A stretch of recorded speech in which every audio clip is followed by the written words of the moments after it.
ভালোবাসার আসলে কোনো ধর্ম হয় না, জাত হয় না, কিন্তু সমাজ আর পরিবারের তৈরি করে দেওয়া দেওয়ালগুলো মাঝে মাঝে এই সুন্দর অনুভূতিটার সামনে এসে পাহাড়ের মতো দাঁড়িয়ে যায়, যেখানে লড়াইটা শুধু নিজের মনের সাথে নয় বরং পুরো সিস্টেমের সাথে। ঠিক এমনই এক মন ছোঁয়া এবং জেদি ভালোবাসার গল্প নিয়ে তৈরি হয়েছিল মালায়ালাম ব্লকবাস্টার একটা মুভি তাত্তাদিন মারায়াতু। আজকে আমি এই দুর্দান্ত সিনেমার গল্পটাই আপনাদেরকে শোনাবো। তো চলুন ডুব দেওয়া যাক আজকের গল্পের গভীরে। গল্পের শুরুতেই আমরা আলাপ করব এই গল্পের প্রাণ বিনোদের সাথে। বিনোদ ছেলেটা ছোটবেলা থেকে একটু অন্যরকম। একবার সমুদ্রের পারে সেই হিজাব পরা একটা ছোট্ট মেয়েকে দেখেছিল। সেই হিজাবের আড়ালে মেয়েটার মায়াবী মুখ বিনোদের মনে এমন ভাবে গেঁথে গিয়েছিল যে সে তখনই মনে মনে খোদার কাছে আবদার করে বসেছিল যে যেন বড় হয়ে সে ঠিক এরকমই একটা মেয়েকে নিজের জীবন সঙ্গিনী হিসেবে পায়। আর আছে মনোজ, যাকে বিনোদ শুধু বড় ভাই হিসেবে নয় বরং একজন আদর্শ মানুষ হিসেবে শ্রদ্ধা করে। মনোজ মূলত একজন কমরেড যে সাধারণ মানুষের অধিকারের জন্য লড়াই করে। বিনোদ তাকে এতটাই সম্মান করে যে মনোজ তাকে যা বলে সে চোখ বন্ধ করে তা পালন করে। বিনোদ মনে মনে বলে, মনোজ ভাই যদি আমাকে আগুনের উপর দিয়ে হাঁটতে বলে আমি তাতেও রাজি আছি। এবার পরিচয় করিয়ে দেই আমাদের গল্পের হিরোইন আয়েশার সাথে। আয়েশা সুন্দরী, শান্ত, কিন্তু জীবনটা একদম অদৃশ্য শিকলে বন্দী। তাদের বাবা আব্দুর রহমান সাহেব চাইতেন তার মেয়েরা একটু স্বাধীনভাবে পড়াশোনা করুক, গান শিখুক। তাই তো তিনি আয়েশাকে কলেজে পাঠান, মিউজিক ক্লাসেও ভর্তি করিয়ে দেন। কিন্তু বিপত্তিটা অন্য জায়গায়। আয়েশার মামা আব্দুল কাদের হলেন এলাকার জেডিএফ পার্টির দাপুটে লিডার। এই বাড়িতে কাদের সাহেবের কথাই শেষ কথা। আয়েশার বাবাও তাকে জমের মতো ভয় পান। আয়েশার মা ছোটবেলায় মারা যাওয়ায় তার সব আবদার বা ইচ্ছা এই কাদের সাহেবের কঠোর শাসনের নিচে চাপা পড়ে গেছে। আয়েশা আড়ালে দীর্ঘশ্বাস ফেলে বলে, আমি কি কোনোদিন নিজের মতো করে একটু ডানা মেলতে পারবো না? গল্পের বর্তমান সময়ে আমরা দেখতে পাই বিনোদ প্রাণের ঝুঁকি নিয়ে আয়েশার সাথে দেখা করার জন্য তাদের বাড়ির সামনে গিয়ে হাজির হয়। কিন্তু কাদের সাহেবের কড়া পাহারাদারদের চোখ এড়ানো কি এতই সহজ? তারা বিনোদকে দেখা মাত্রই চোর বা বিরোধী দলের লোক ভেবে মারধর করতে শুরু করে দেয়। এমনকি পুলিশ ডেকে এনে তাকে গ্রেফতারও করিয়ে দেয়। থানার এসআই কুমার বিনোদকে জেরা করতে শুরু করেন। তুই এই বাড়িতে কেন গিয়েছিলি? কার লোক তুই? বিনোদ ভয় না পেয়ে সাহসের সাথে সরাসরি কুমারের চোখের দিকে তাকিয়ে বলে দেয়, স্যার আমি কোনো চোর বা গুন্ডা নই, আমি আয়েশাকে ভালোবাসি, আমি ওর জন্যই গিয়েছিলাম সেখানে। এই কথা শুনে এসআই কুমার একটু থমকে যান। আসলে কুমারের চরিত্রে একটা নরম জায়গা আছে। তিনি নিজেও একসময় কাউকে খুব ভালোবাসতেন, কিন্তু সেই প্রেম পূর্ণতা পায়নি। তাই তো বিনোদের স্বীকারোক্তি শুনে তিনি মনে মনে একটু আবেগপ্রবণ হয়ে পড়েন। কুমার বিনোদের দিকে তাকিয়ে বলেন, তোর প্রেমের গল্পটা আমাকে খুলে বলতো। যদি দেখি তোর ভালোবাসায় সত্যি তেজ আছে, তবে আমি কথা দিচ্ছি তাহলে তোদের দুজনকে আমি নিজে এক করে দেব। কুমারের এই আশ্বাসে বিনোদ যেন নিজের প্রাণ ফিরে পায়। সে চোখের কোণে জল নিয়ে তার সেই সুন্দর প্রেম কাহিনী বলতে শুরু করে। সে বলে, স্যার আয়েশাকে আমি প্রথমবার কোথায় দেখেছিলাম জানেন? আমার বন্ধু মোস্তফার ছোট বোনের বিয়েতে। আমি তখনও জানতাম না যে এই দেখাটাই আমার জীবনটা ওলটপালট করে দেবে। আসলে মোস্তফার বোনের বিয়েতে চারদিকে যখন অনেক মানুষের ভিড়, ঠিক তখনই বিনোদ প্রথমবারের মতো আয়েশাকে লক্ষ্য করে। ওই যে ছোটবেলায় দেখা সেই হিজাব পরা মায়াবী মুখ, ঠিক তেমনই এক হিজাব পরিহিত আয়েশাকে দেখে বিনোদ এক মুহূর্তের জন্য স্তব্ধ হয়ে যায়। সে নিজের মনকে বলে, বিনোদ তুই যা চেয়েছিলি ঈশ্বর আজ তোর সামনে তাকেই দাঁড় করিয়েছে। কিন্তু সেই সুন্দর মুহূর্তটা বেশিক্ষণ স্থায়ী হলো না। একটা চরম দুর্ঘটনা ঘটে গেল। বিনোদ আর মোস্তফা তখন সিঁড়ির কাছে মজা করে খুনসুটি করছিল। বিনোদ মোস্তফাকে একটা হালকা ধাক্কা দিতে গেলে ভারসাম্য হারিয়ে সে সজোরে পড়ে আয়েশার উপর। আর সেই ধাক্কায় বেচারি আয়েশা সিঁড়ি দিয়ে গড়িয়ে নিচে পড়ে যায়। বিনোদ আতঙ্কিত হয়ে চিৎকার করে ওঠে, ওরে খোদা আমি এটা কি করে ফেললাম। আয়েশা মারাত্মক চোট পায় এবং তাকে দ্রুত হাসপাতালে ভর্তি করানো হয়। বিনোদের অপরাধ বোধ এতটাই বেড়ে যায় যে সে নিজেকে ক্ষমা করতে পারছিল না। সে বারবার বিড়বিড় করে বলতে শুরু করে, আমার ভুলের জন্য মেয়েটা আজ হাসপাতালের বেডে শুয়ে আছে, আমি যেভাবেই হোক ওর কাছে ক্ষমা চাইতে যাব। পরদিন বিনোদ কাচুমাচু মুখ করে হাসপাতালে যায় আয়েশার কেবিনের সামনে, কিন্তু সরাসরি ভেতরে যাওয়ার সাহস ছিল না। সেখানেই তার দেখা হয় ছোট্ট একটা মিষ্টি মেয়ের সাথে, নাম তার আদ্দা। আদ্দা খুব চটপটে আর বুদ্ধিমান। বিনোদের সাথে আদ্দার তাড়াতাড়ি বন্ধুত্ব হয়ে যায়। আদ্দাকে দেখে বিনোদ একটু ভরসা পায়। আর আদ্দা তাকে একটা মজার জিনিস শেখায়, সেটা হলো কোড ল্যাঙ্গুয়েজ, হাতের ইশারায় বা বিশেষ চিহ্নের মাধ্যমে কথা বলা। বিনোদ ভাবলো এটাই সুযোগ। সে আদ্দার হাত ধরে বলে, লক্ষ্মী সোনা তুই কি আমাকে একটা কাজ করে দিবি? আমি এই কাগজে কোড ল্যাঙ্গুয়েজে কিছু লিখে দিচ্ছি, তুই শুধু ওটা ওই আপুকে দিয়ে আসবি। বিনোদ কাগজের টুকরোয় কোড ল্যাঙ্গুয়েজ লিখে দেয়, আই এম সরি। আদ্দা সেই চিঠিটা নিয়ে আয়েশার হাতে দেয়। আয়েশা যখন সেটা পড়ে সে বুঝতে পারে যে ওই ছেলেটা তাকে দেখতে এসেছে যে সিঁড়িতে তাকে ধাক্কা দিয়েছিল। এরপর থেকে বিনোদের দিন কাটতে থাকে আয়েশাকে এক নজর দেখার নেশায়। আয়েশা যখন হাসপাতাল থেকে ছাড়া পেয়ে বাড়ি ফেরে বা মিউজিক ক্লাসে যায়, বিনোদ দূর থেকে ছায়ার মতো তাকে অনুসরণ করে। সে আয়েশার সেই হিজাবে ঢাকা চোখের মায়া দেখে নিজের মনেই বলে ফেলে, মানুষ এত সুন্দর হয় কি করে। মনোজ ভাই যখন বিনোদের এই পাগলামির কথা জানতে পারেন, তিনি কিন্তু তাকে বকা দেননি, বরং বিনোদের কাঁধে হাত রেখে বলেন, বিনোদ ভালোবাসা যখন করেছিস তখন সেটার পূর্ণতা দেওয়ার লড়াইটাও তোকে লড়তে হবে, আমি তোর সাথে আছি। বড় ভাইয়ের এই সাপোর্ট পেয়ে বিনোদ দ্বিগুণ উৎসাহ পায়। সে ভাবতে শুরু করে কিভাবে আয়েশার আয়শার নজর কাড়া যায়। হঠাৎ তার মাথায় একটা বুদ্ধি আসে। প্রতি বছর ইন্টার ইউনিভার্সিটি কম্পিটিশন হয়, যেখানে বিভিন্ন কলেজ থেকে ছাত্রছাত্রীরা আসে।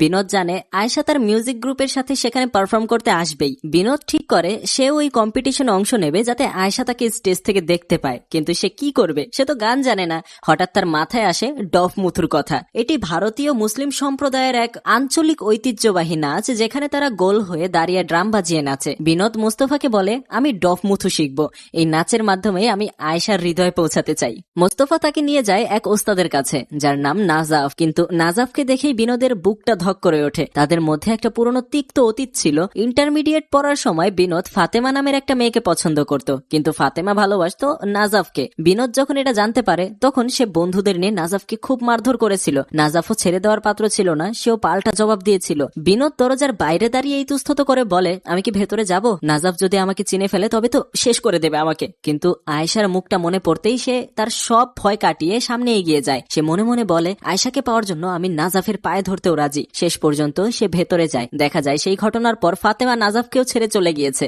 নাজাফ এখন একা। বিনোদ তার গল্প চালিয়ে যায়। বিনোদ কিন্তু এগুলো এসআই কুমারকে বলছিল, আর সে মন্ত্রমুগ্ধের মতো শুনছেন। বিনোদ বলতে থাকে, জানেন স্যার, নাজাফ মানুষটা কিন্তু আদতে খুব একটা খারাপ না। ফাতেমা ওকে ছেড়ে যাওয়ার পর সে আরেকজন বড়লোক মেয়ের প্রেমে পড়ে। আর আশ্চর্যের ব্যাপার কি জানেন, আমাদের সাথে ওই পুরনো মারামারি বা তিক্ততার রেশ সে একটুও মনে রাখেনি, বরং আমাদের ওপর রাগ না দেখিয়ে সে ভীষণ ভালোবাসা দেখালো। সেই ভালোবাসার টানে সে আমাকে যত্ন করে ডফ মুথু শেখাতে রাজি হয়ে গেল। অবশেষে সেই মহেন্দ্রক্ষণ এলো ইউনিভার্সিটি কম্পিটিশন। বিনোদ স্টেজে যাওয়ার আগে চারপাশটা খুঁজছিল, আর তখনই তার নজর পড়ল আয়েশার ওপর। আয়েশাও সেখানে এসেছে। বিনোদের বুকের ধকপকানি এক লাফে বেড়ে গেল। ওদিকে মনোজ ভাই আয়েশার সব ডিটেলস জোগাড় করে বিনোদকে দিলেন। সেই কাগজটা হাতে নিয়ে বিনোদ তো অবাক। সে উত্তেজনায় কাঁপতে কাঁপতে বন্ধুদের বলল, আরে আজকে তো আয়েশার জন্মদিন, খোদা কি তাহলে আমাদের এক করার ব্যবস্থা আজকেই করে রেখেছেন? সেখানে বিনোদের আবার দেখা হয়ে গেল ছোট্ট আদ্দার সাথে। আদ্দার মা একজন টিচার, তাই সেও মায়ের সাথে কম্পিটিশনে এসেছে। বিনোদ সুযোগটা হাতছাড়া করলো না। সে ঝটপট সেই কোড ল্যাঙ্গুয়েজে লিখে ফেললো, হ্যাপি বার্থডে। কাগজটা আদ্দার হাতে দিয়ে কানে কানে বলল, একটু ওই আপুকে দিয়ে আয় তো। আদ্দা যখন চিরকুটটা আয়েশাকে দিল, আয়েশা মুখ তুলে সরাসরি বিনোদের চোখের দিকে তাকালো। বিনোদের মনে হলো এই এক চাহনিতে সে যেন 1000 বছরের তৃষ্ণা মিটিয়ে নিয়েছে। সে মনে মনে বলল, আয়েশা, তুমি কি বুঝতে পারছো এই পাগলটা তোমার জন্য কি করতে পারে? এবার বিনোদ একটু সাহস সঞ্চয় করলো। সে আয়েশার কাছে গিয়ে কথা বলা শুরু করলো। সে তো খুশিতে আত্মহারা যখন শুনলো আয়েশা তার নাম আগে থেকেই জানে। বিনোদ ভাবলো এবার মনের কথা বলে দেওয়া মোক্ষম সময়। সে আয়েশাকে নিরিবিলি একটা জায়গায় নিয়ে গেল আই লাভ ইউ বলার জন্য। কিন্তু আয়েশার সেই অপার্থিব সৌন্দর্যের সামনে দাঁড়িয়ে বিনোদের মুখ দিয়ে কোনো কথাই সরছিল না। সে শুধু অপলক দৃষ্টিতে তাকিয়ে রইল তার দিকে। ঠিক তখন সে দেখলো দূরে এক লোক আয়েশার অকচরে ভিডিও বানাচ্ছে। বিনোদ রেগে আগুন হয়ে গেল। সে লোকটাকে টেনে একপাশে নিয়ে গিয়ে কড়া হুঁশিয়ারি দিল, সাবধান, এরপর যদি আমার আয়েশার দিকে ক্যামেরা তাক করেছিস তবে আস্ত রাখবো না। কম্পিটিশন শেষ করে আয়েশা যখন বাড়ির দিকে রওনা দিল, বিনোদও তার পিছু পিছু গেল। আয়েশা গেট দিয়ে ঢোকার আগে একবার পেছনে ফিরে বিনোদের দিকে তাকালো। সেই এক চিলতে হাসি যেন বিনোদের ঘুম কেড়ে নিল। বাড়িতে ফিরেও সে শুধু আয়েশার কথাই ভাবছে। শেষ পর্যন্ত সে আর নিজেকে সামলাতে পারলো না। সরাসরি সেদিনই আয়েশার সাথে দেখা করে বুক ফুলিয়ে বলে দিল, আয়েশা, আমি তোমাকে ভালোবাসি। আমি জানি এটা হঠাৎ মনে হতে পারে, তবে তুমি সময় নাও, ভালো করে ভেবে দেখো। তবে এর মাঝেই বিনোদ একটা নতুন টেনশনের খবর পেল।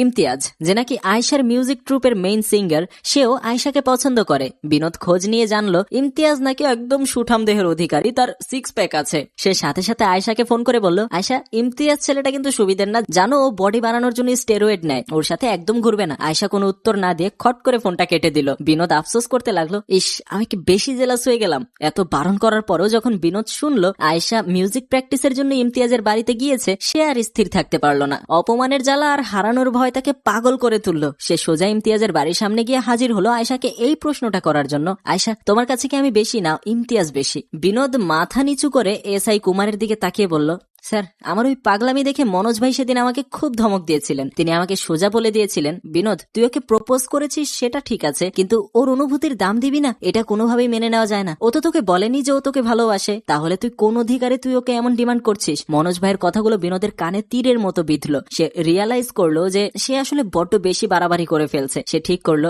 আয়েশাকে আর বিরক্ত করবে না, কিন্তু মনের ভেতর যে তার তোলপাড় চলছে সেটা থামানোর জন্য শেষবারের মতো একবার কথা বলতে সে কলেজে গেল।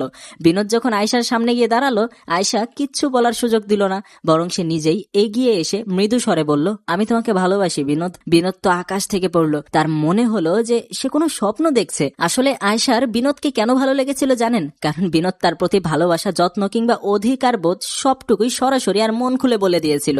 আয়েশা বুঝেছিল এই ছেলেটা কোনো লুকোছাপা জানে না। বিনোদের এই খুশির খবর শুনে বন্ধু আর মনোজ ভাই যেন চাঁদ পেলেন। এরপরেই সেই ঘটনা ঘটে যা আমরা সিনেমার শুরুতে দেখেছিলাম। বিনোদ একদিন আয়েশার সাথে দেখা করতে ওদের বাড়ির সামনে যায়। আয়েশার মামা আব্দুল কাদের ছিলেন এক লেদার ফ্যাক্টরির মালিক। সেই ফ্যাক্টরির দূষণের বিরুদ্ধে মনোজ ভাই আর অপোজিশন পার্টিরা লড়াই করছিল। কাদেরের লোকেরা বিনোদকে দেখেই ভেবে নিল সে নিশ্চয়ই ওই বিরোধী দলের কোনো গুপ্তচর। তারা বিনোদকে ঘিরে ধরে বেদম মারধর করতে শুরু করলো। বিনোদ যন্ত্রণায় কাতরাচ্ছে আর আয়েশা জানালার ওপাশ থেকে সেটা দেখে ঢুকরে কেঁদে উঠল। তার বাবা আর বোনও আয়েশার এই অস্থিরতা লক্ষ্য করলেন। এরপরে পুলিশ এসে বিনোদকে থানায় নিয়ে যায়। পুরো গল্পটা শোনার পর এসআই কুমারের চোখ ভিজে এলো। তিনি বিনোদের কাঁধে হাত রেখে বললেন, আয়েশা যদি তোকে সত্যি এত ভালোবাসে তবে আমি কথা দিচ্ছি তোদের দুজনকে কেউ আলাদা করতে পারবে না। থানা থেকে ছাড়া পেয়ে বিনোদ যখন বাড়ি ফিরল সেখানে শুরু হলো আরেক তুলকালাম। তার বাবা মা এই প্রেমের কথা শুনে প্রচন্ড রেগে গেলেন। বিনোদ স্পষ্ট জানিয়ে দিল, আমি আয়েশাকে ছাড়া কাউকে চিনি না। এই নিয়ে কথা কাটাকাটি এক পর্যায়ে বিনোদ ঘর থেকে বেরিয়ে এলো। এসআই কুমার যখন এটা জানতে পারলেন তিনি বিনোদকে থাকার জন্য থানায় একটু জায়গার ব্যবস্থা করে দিলেন। কুমার বুঝলেন শুধু ভালোবাসা দিয়ে তো পেট ভরবে না, বিনোদকে স্বাবলম্বী হতে হবে, কিন্তু ব্যবসা করতে গেলে তো টাকা লাগে। কুমার তখন এক অভিনব বুদ্ধি বের করলেন। তিনি বিনোদকে দিয়ে রাস্তার মোড়ে একটা হেলমেটের দোকান দেওয়ালেন আর নিজের পুলিশি পাওয়ার খাটিয়ে তার টিমের সবাইকে বললেন যে মোটরসাইকেল আরোহীকে পাবে ধরে ধরে বিনোদের দোকানে পাঠাবে। কিন্তু কিছুদিনের মধ্যেই বিনোদের হাতে বেশ কিছু টাকা জমে গেল। বিনোদ ঠিক করলো এই টাকা দিয়ে সে একটা বোরকা শপ খুলবে। বিনোদ অধীর আগ্রহে আয়েশাকে তার ব্যবসার খবরটা দিতে চায়, কিন্তু সামনে এক বিশাল বাধা। কলেজের ছুটির কারণে আয়েশা এখন পুরোপুরি গৃহবন্দী। তার উপর আয়েশার কাছে কোনো ফোনও নেই যে বিনোদ একটা কল করবে তাকে। নিরুপায় হয়ে বিনোদ মনের সব কথা উজাড় করে আয়েশাকে একটা লম্বা চিঠি লিখলো। কিন্তু সমস্যা হলো কাদের সাহেবের ওই কড়া পাহারা টপকে চিঠিটা ভেতরে পাঠাবে কে? ঠিক তখনই বিনোদের বন্ধুর মাধ্যমে এক নতুন চরিত্রের এন্ট্রি হয় যার নাম হলো হামসা। হামসা আয়েশাদের আত্মীয়। বিনোদের সমস্যার কথা শুনে হামসা এক পায়ে রাজি হয়ে গেল সাহায্য করতে। তবে এর পেছনে তার একটা গোপন উদ্দেশ্য ছিল। হামসা এক সময় বিনোদের বড় বোনকে পাগলের মতো ভালোবাসতো, কিন্তু বিনোদের বোন তার প্রেম ফিরিয়ে দিয়েছিল। হামসা ভাবলো এখন যদি আমি বিনোদকে তার ভালোবাসার মানুষের সাথে মিলিয়ে দিতে পারি তবে হয়তো ওর দিদির মনে আমার জন্য একটু জায়গা তৈরি হবে। বিনোদ হামসার হাতে সেই আবেগী চিঠিটা তুলে দিয়ে বলল, ভাই এটা যে কোনো ভাবে হোক আয়েশার হাতে পৌঁছে দিতে। হামসা কথা রাখলো। আয়েশা যখন নিভৃতে বসে বিনোদের সেই চিঠিটা পড়লো তার দু চোখ আনন্দ অশ্রুতে ভরে গেল। এরপর থেকে হামসার মাধ্যমে তাদের মধ্যে প্রতিদিন চিঠির আদান প্রদান চলতে লাগলো। তাদের এই গোপন প্রেম যেন কাগজের পাতায় নতুন করে প্রাণ পেল। এরই মাঝে একদিন বিনোদ জানতে পারলো তার মা মন্দিরে এসেছেন। সে তড়িঘড়ি করে মায়ের সাথে দেখা করতে গেল। বিনোদকে দেখে মা আবেগপ্রবণ হয়ে পড়লেন। তিনি বিনোদের মাথায় হাত রেখে বললেন, রে বিনোদ, তুই যখন বাড়িতে ছিলি তোর বাবা সারাদিন হাসি খুশি থাকতো, কিন্তু যেদিন থেকে তুই ঘর ছেড়েছিস মানুষটা যেন হাসতেই ভুলে গেছে। ওটা তোর নিজের বাড়ি, তুই যখন খুশি ফিরে আয়। মায়ের এই আকুতি বিনোদ ফেলতে পারল না। সে আবার নিজের বাড়িতে গিয়ে সবার সাথে মিশে গেল। বিনোদের বোরকা সব উদ্বোধনের দিন ঠিক হলো শুক্রবার। আয়েশা চিঠিতে জানালো উদ্বোধনটা যেন জুম্মার নামাজের সময় করা হয়, কারণ ওই সময় বাড়ির সব পুরুষ মানুষ নামাজে থাকবে আর আমার পক্ষে চুপি চুপি বেরিয়ে আসা সহজ হবে। বিনোদ সেই অনুযায়ী সব ব্যবস্থা করলো, কিন্তু আয়েশার বড় বোন মেহু আয়েশার এই পরিকল্পনার কথা টের পেয়ে গেলেন। মেহু আয়েশাকে কাছে টেনে নিয়ে দীর্ঘশ্বাস ফেলে বললেন, বোন, আমাদের মতো বাড়ির মেয়েদের কোনো স্বপ্ন থাকতে নেই। আমার জীবনটা দেখ, কেউ আমাকে একবার জিজ্ঞাসা করেনি। 18 বছর বয়সে বিয়ে দিয়ে দিল আর এখন ডিভোর্স নিয়ে এই 4 দেওয়ালে পড়ে আছি। তুই বেশি স্বপ্ন দেখিস না, পরে খুব কষ্ট পাবি। কিন্তু আয়েশা দমে যাওয়ার পাত্রী নয়। সে দৃঢ় গলায় বলল, আপু, আমার ওপরওয়ালার ওপর পুরো ভরসা আছে, তুমি দেখো সব ঠিক হয়ে যাবে। শুক্রবার দুপুরের দিকে আব্দুল আয়েশাকে সাবধানে বাইকে করে বিনোদের দোকানের সামনে নিয়ে এলো। বিনোদের পরিবারের সবাই আয়েশাকে দেখে ভীষণ খুশি হলেন এবং তাকে আপন করে নিলেন। আয়েশার হাত দিয়েই দোকানের ফিতা কাটা হলো। উত্তেজনার অতিশয্যে আর ভালোবাসার আবেগে বিনোদ সবার সামনেই হুট করে আয়েশাকে একটা চুমু খেয়ে বসলো। কিন্তু আয়েশা এই আকস্মিক আচরণে প্রচন্ড অপ্রস্তুত আর বিরক্ত হলো। তার চোখে মুখে রাগ ফুটে উঠল। অনুষ্ঠান শেষে বিনোদ আর তার বন্ধু যখন আয়েশাকে বাড়ির সামনে পৌঁছে দিয়ে এলো তখন তার ঘুণাক্ষরেও জানতো না যে ভেতরে কি ঝড় অপেক্ষা করছে। আয়েশা বাড়ির ভেতরে ঢোকা মাত্রই বুঝতে পারলো সব জানাজানি হয়ে গেছে। কাদের সাহেব আর তার লোকেরা আয়েশার প্রেমের কথা জেনে ফেলেছেন। রাগে উন্মত্ত হয়ে কাদের সাহেব আয়েশাকে নির্মমভাবে মারধর শুরু করলেন এবং তাকে একটা অন্ধকার ঘরে তালাবদ্ধ করে রাখলেন। আয়েশার বাবা আব্দুর রহমান সাহেব অসহায়ভাবে এক কোণে দাঁড়িয়ে সব দেখছিলেন, কিন্তু কাদের সাহেবের দাপটের সামনে টু শব্দ করার সাহসও ছিল না। আয়েশা ওই অন্ধকার ঘরে একা পড়ে কাঁদতে কাঁদতে শুধু বিনোদের কথাই ভাবছিল। তখন বিনোদ আর আয়েশার মাঝখানে পুরোপুরি সব যোগাযোগ যেন একদম বিচ্ছিন্ন হয়ে গেল। তখন বিনোদ যেন এক জ্যান্ত লাশে পরিণত হলো। সে সারাদিন উদ্ভ্রান্তের মতো ঘুরে বেড়াতো আর ভাবতো আমি কি তবে আয়েশাকে চিরকালের মতো হারিয়ে ফেললাম। ঠিক সেই সময় কাদের সাহেবের লেদার ফ্যাক্টরিতে এক ভয়াবহ দুর্ঘটনা ঘটে যায়। গ্যাস লিক বা যান্ত্রিক গোলযোগের কারণে অনেক শ্রমিক আহত হন। খবর পেয়ে বিনোদ আর তার বন্ধুরা সব ভেদাভেদ ভুলে সেখানে ছুটে যায় এবং আহতদের হাসপাতালে ভর্তি করার ব্যবস্থা করেন। এমন সময় আয়েশার বাবা আব্দুল রহমান সাহেব শ্রমিকদের অবস্থা দেখতে হাসপাতালে এলে উত্তেজিত জনতা আর কমরেডরা তাকে ঘিরে ধরে। তারা মনে করে এই দুর্ঘটনার জন্য মালিক পক্ষই দায়ী। ভিড়ের মাঝখান থেকে কয়েকজন তাকে মারধর শুরু করলে বিনোদ নিজের জীবনের তোয়াক্কা না করে আয়েশার বাবার সামনে গিয়ে ঢাল হয়ে দাঁড়ায়। সে চিৎকার করে বলে, খবরদার ওনার গায়ে কেউ হাত দেবেন না। জনতাকে শান্ত করে সে আয়েশার বাবাকে উদ্ধার করে হাসপাতালে ভর্তি করায়। এদিকে কাদের সাহেব এই দুর্ঘটনা নিয়ে রাজনৈতিক মারপ্যাচ শুরু করে দিলেন। তিনি পরিস্থিতি ঠান্ডা না হওয়া পর্যন্ত সপরিবারের শহর ছেড়ে গা ঢাকা দেওয়ার সিদ্ধান্ত নেন। তিনি আয়েশার বাবাকে হুকুম দেন তৈরি হয়ে নিতে। আয়েশার ঘরে গিয়ে কাদের সাহেব দাঁতে দাঁত চেপে হুঁশিয়ারি দেন, বিনোদের সাথে তোমার সব সম্পর্ক আজকেই শেষ করে দাও। কাল ভোরেই আমরা এখান থেকে চলে যাচ্ছি। এরপরও যদি সেই ছেলে তোমার পিছু নেয় তবে তাকে আমি নিজের হাতে শেষ করে দেব। আয়েশা শেষবারের মতো বিনোদের সাথে দেখা করতে যায়। তার চোখে তখন শ্রাবণের ধারা। সে বিনোদকে জড়িয়ে ধরে কাঁদতে কাঁদতে বলে, বিনোদ, এটাই হয়তো আমাদের শেষ দেখা। আমাদের কপালে হয়তো একসাথে থাকা নেই। বিনোদ পাথর হয়ে দাঁড়িয়ে থাকে। আয়েশা চলে যাওয়ার পর বিনোদ যেন অন্ধকার সাগরে তলিয়ে যায়। ওদিকে বাড়িতে আয়েশার বুক ফাটা কান্না দেখে তার বাবা আর স্থির থাকতে পারলেন না। আব্দুর রহমান সাহেব নিজের অপরাধ বোধে দগ্ধ হচ্ছিলেন। তিনি কাদের সাহেবের সামনে গিয়ে সোজাসুজি দাঁড়িয়ে বললেন, আমার ভুলের জন্য আমার স্ত্রীর জীবন শেষ হয়েছে। আমার বড় মেয়ের জীবনটাও নরক হয়ে গেছে, কিন্তু আয়েশার ক্ষেত্রে আমি সেটা হতে দেব না। ও যাকে ভালোবাসে আমি তার সাথে ওর বিয়ে দেব। কাদের সাহেব তার ভাইয়ের এই রুদ্র মূর্তি দেখে তার কথা বাড়ানোর সাহস পেলেন না এবং একাই শহর ছেড়ে চলে গেলেন। বাবার মুখে এই কথা শুনে আয়েশা যেন নতুন জীবন ফিরে পেল। তার বোন মেহুও খুশি, আয়েশাকে জড়িয়ে ধরল। আয়েশা পাগলের মতো বিনোদকে ফোন করতে শুরু করলো, কিন্তু বিনোদের ফোন তখন নট রিচেবল। বিনোদ ততক্ষণে সব আশা ছেড়ে দিয়ে তার বন্ধুকে একটা মেসেজ পাঠিয়েছে, সব শেষ, গুড বাই বন্ধু। মেসেজটা দেখে বিনোদের বন্ধুর বুকটা কেঁপে উঠলো। সে সাথে সাথে এসআই কুমারকে ফোন করে সবকিছু জানালো। কুমার বিনোদের ফোনের লোকেশন ট্র্যাক করে দেখলেন সে নির্জন এক জায়গায় একা বসে আছে। কুমার তার জিপে আয়েশা আর বন্ধুদের নিয়ে ঝড়ের গতিতে সেখানে পৌঁছালেন। বিনোদ যখন দেখলো জিপ থেকে আয়েশা নেমে তার দিকে ছুটে আসছে, তখন তার মনে হলো যেন পুনর্জন্ম পেয়েছে সে। আয়েশা তার কাছে এসে বলল, আমি কোথাও যাচ্ছি না বিনোদ, বাবা আমাদের মেনে নিয়েছেন। দুজনে একে অপরকে জড়িয়ে ধরলো আর তাদের এই মিলনে সবার চোখের কোণে আনন্দের জল দেখা গেল। তবে গল্পের শেষে একটা চমৎকার টুইস্ট আছে যা আপনারা অনেকেই হয়তো খেয়াল করেননি। বিনোদ ছোটবেলায় সমুদ্রের ধারে হিজাব পরা যে মিষ্টি মেয়েটাকে দেখে ঈশ্বরের কাছে প্রার্থনা করেছিল, সে মেয়েটা আসলে অন্য কেউ নয়, এই আয়েশাই ছিল। সেই ছোটবেলার প্রেমী যেন নিয়তির টানে আজ পূর্ণতা পেল। এই ছিল তাত্তাতিন মারায়াতু মুভির এক মায়াবী এবং জেদি প্রেমের গল্প। কেমন লাগলো আপনাদের এই কাহিনীটা কমেন্ট করে অবশ্যই জানাবেন। আর হ্যাঁ, সাবস্ক্রাইব করতে ভুলবেন না। পাশাপাশি এই যে স্ক্রিনে আরো একটা ভিডিও ভেসে উঠেছে, ক্লিক করে দেখা শুরু করতে পারেন। এটাও খুব চমৎকার একটা ভিডিও। হ্যাঁ, আজকের ভিডিওটা একটু ছোট হয়ে গেছে, কিন্তু পরবর্তীতে লং ফর্ম ভিডিও আসবে। তো সাবস্ক্রাইব করুন, লাইক করুন এবং কমেন্ট করে যান। ধন্যবাদ।